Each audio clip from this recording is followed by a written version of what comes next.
Good evening to everybody, to all partners of Diba Secret. Actually, mangyari ako dito, bali mag-4 boxes na yung na-take ko sa Diba Secret natin. Ako lang, magbibigay ako ng testimony, gawa na nagbilib talaga ako sa product. I'm already 63 years old.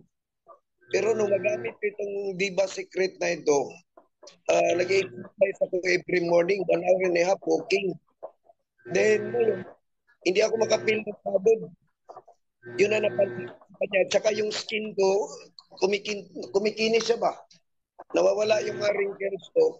Ngayon, hindi na ako nakukinto ngayon ng 1 hour and a half walking. Nag-gym na talaga ako ngayon ng almost 1 hour.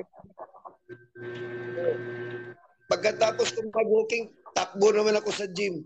Ganun. Grabe ka, Kwan. Grabe siya ka yung persistence natin dito sa product na to. Saka yun hindi ako makapil ng pagod. At the same time, at my age 63, medyo papogi point tayo nito ngayon kay gumaganda yung kutis natin.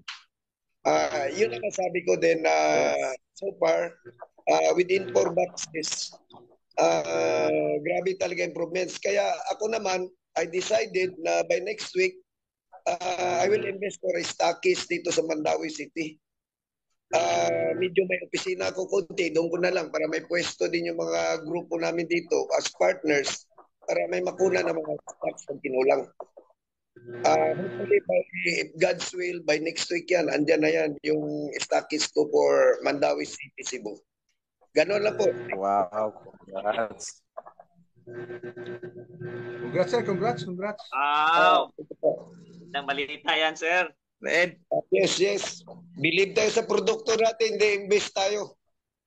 At saka magandang kitaan nito, nakikita ko I'm a businessman. Hindi ako mag-invest dyan pag wala akong nakikita ng potential. Medyo may kulang yung testimony mo, Sir Ed. Parang iba yung sinabi mo, may magandang sinabi ka pa sa akin. Ano man? Wag na lang, nandito yung anak mo.